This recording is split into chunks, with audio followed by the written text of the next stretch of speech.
काशी महात्मा में लिखा है कि काशी साक्षात शिव प्रियाम शंभु सुप्रदाम शंभु स्वरूपणी। क्या लिखा है? शिव प्रियाम, शिव जी को अति प्रिय। तो कथा आती है कि भगवान विश्वनाथ, भगवान भोलेनाथ कभी रोते नहीं है। क्यों? ये तो औरों का रोना शांत करते ना, इसी कारण इनको त्रिगुणातीत कहा जाता है। इनको त्रिलोकी का स्वामी कहा जाता है। क्यों? क्योंकि ये तीनों लोग 14 भुवनों के जीवों का देखिए, शिव शब्द का अर्थ ही कल्याण करने वाला। आपको पता है शिव शब्द का अर्थ है कल्याण करने वाला। शिव शब्द का अर्थ है दूसरों को आनंद देने वाला। आप जब शिव शिव शिव कहेंगे ना, इसी कारण शिव पुराण में एक महादेव का मंत्र है। जैसे हम राम राम सीताराम सीताराम राम राम राधे राधे जपते हैं ना, ऐसे ही भोले बाबा का एक महामंत्र है नमः शिवाय या ओम नमः शिवाय। तो ऐसे आप चलते फिरते सोते उठते बैठते जागते नहीं ले सकते। एक महादेव का मंत्र है जो आप अहरनिश जप कर सकते हैं, जिस धीरे धीरे वो आजपा जप हो जाता है। वो महादेव का नाम है शिव नाम। जैसे राम, जैसे कृष्ण, जैसे राधे राधे, उसी प्रकार शिव शिव शिव शिव शिव शिव शिव। काशी में हो ना तो काशी में खूब सीताराम, खूब राम नाम और खूब शिव नाम भी जाप कर। तो भगवान शिव के नाम का अर्थ ही है कल्याण करने वाला, जो दूसरों को आनंद देते हैं। अच्छा, जो दूसरों को आनंद देता वो कभी रोता नहीं है। क्यों रोएगा? क्योंकि उसके अंदर इतना आनंद है कि वो दूसरों को आनंद दे रहा है। किंतु कथा आती है कि एक बार बाबा विश्वनाथ को जरा रोना पड़ा। कब? कहते राजा देवोदास हुए तो राजा देवोदास जी ने भगवान शिव से मांग लिया। क्या मांगा? कहा बाबा आप तो सबको सब कुछ दे देते हो, आज हम भी आपसे कुछ मांगने आए। महादेव ने कहा मांगो, जो चाहते हो दे दूंगा। तो कहा प्रभु आपकी काशी बहुत बढ़िया है, आप एक काम करिए काशी ही हमें प्रदान कर दीजिए। और कहते हैं महादेव ने काशी का दान तो किया, किंतु काशी का दान करने के बाद महादेव जरा रोने लगे। क्यों?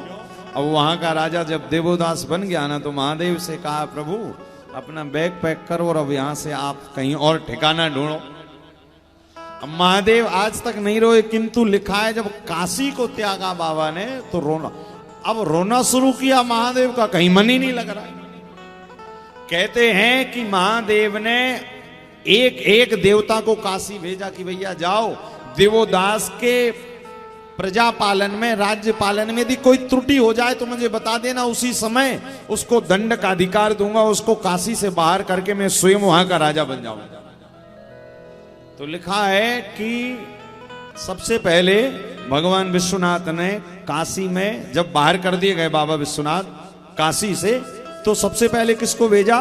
गणेश भगवान को।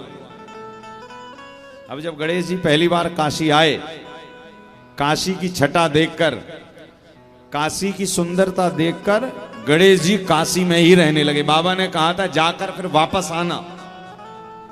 जैसे आप लोग काशी आए हो और आपको काशी विश्वनाथ से प्रेम हो जाए और आपका मन करे कि अब हमें काशी छोड़कर कहीं जाना ही नहीं है, तो घर वाले कहेंगे ना भैया जा तो रहे हो, लौट कर भी आ जाना। इसी कारण देखो काशी में आने के बाद हमें घर वालों की याद नहीं आती, काशी में आने के बाद हमें केवल विश्वनाथ की याद आती। तो घर वाले बार बार फोन लगाते भैया हो कि कहाँ हो, क्योंकि काशी आने वाला तो जीव मुक्ति ही हो जाता है। लिखा है काश्याम मरणान मुक्ति ही। जो काशी आ जाता है ना उसकी मुक्ति निश्चित हो जाती है। तो लिखा हुआ है कि भगवान देवादिदेव महादेव भी सबसे पहले गणेश जी को भेजे, बोले जाओ जरा जाकर देखो कि काशी में राजपाट कैसे चल रहा हो, किंतु वापस आ जाना। अब गणेश जी को भेजे तो काशी में तो सब बढ़िया चल ही रहा था। काशी में गणेश जी आए तो काशी के ही होकर रह गए। फिर दूसरे गणेश जी आए। लिखा है वैसे तो अष्ट विनायक रहते हैं, वैसे तो 8 विनायक रहते हैं, किंतु काशी की भूमि पर 64 विनायक है, 64 गणेश हैं। 64 बार आए और जितने गणेश जी आते गए वो सब यहीं रुकते गए। वापस गए ही नहीं। चंडी को भेजा माता जी को कि आप जाइए, वो भी यहीं की रह गई। दुर्गा को भेजा आप जाओ, वो भी यहीं की रह गई। जब भगवान विश्वनाथ ने कहा कि जिसको देखो वही जा रहा, लौट कर ही नहीं आ रहा, अंत तो गत्वा बाबा विश्वनाथ स्वयं काशी पधार गए। और महादेव ने ये लीला इसी कारण की कि भैया तीनों लोग 14 भुवनों के तीर्थ, सारे देवता, सारी देवियां अभी जो यत्र तत्र पड़ी हुई है वो सारी की सारी काशी वास करने लगे, ताकि भविष्य में कोई जीव काशी आए तो उसको ब्रह्मांड के सारे तीर्थों का पुण्य फल केवल काशी में की भूमि पर आने के बाद प्राप्त हो जाए। तो आप बिल्कुल चिंता मत करिए। इसी कारण मैंने पहले ही कहा था कि मुस्कुराइए आप काशी में। क्यों? क्योंकि लिखा है 68 करोड़ तीर्थ हैं इस भारत, इस पूरे विश्व पर, और 68 के 68 करोड़ तीर्थ महादेव ने इस काशी की भूमि पर बसा दिए। मतलब अब आप केवल काशी में नहीं हो, अब आप 68 करोड़ तीर्थों की भूमि पर विराजमान हो। इसी कारण ये काशी, क्या काशी महात्म्य में लिखा है, शिव प्रिया शिव शंभो सुख प्रदा।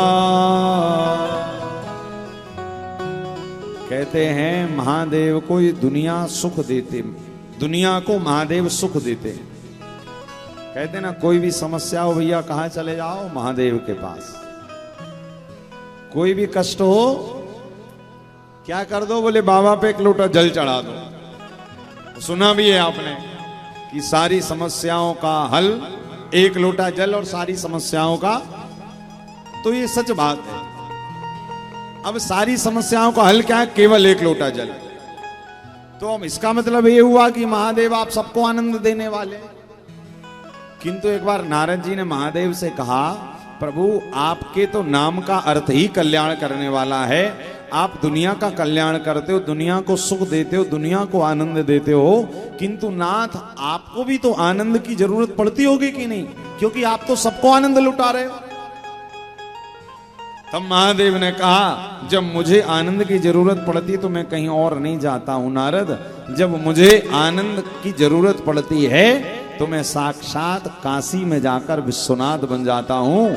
सारी दुनिया को तो आनंद महादेव देते हैं, किंतु महादेव को भी सुख प्रदान करने वाली यदि कोई नगरी है तो वो काशी नगरी है, जो महादेव को भी सुख प्रदान करती। इसी कारण लिखा है शंभु सुख प्रदान। और क्या लिखा है? शंभु स्वरूपिणी। ये साक्षात भगवान महादेव का ही रूप है काशी। तो भैया बिल्कुल चिंता मत करिए आप। अब तो आप महादेव के चरणों में ही डले हैं। और कहते हैं हर मर्ज की दवा, हर रोग की दवा, सुख के लिए, चारों पुरुषार्थ के लिए व्यक्ति भगवान शिव के मंदिर जाता है। किंतु हम इतने कृपाशाली हैं कि महादेव ने आप सबको और हम सबको काशी में ही बुलाया।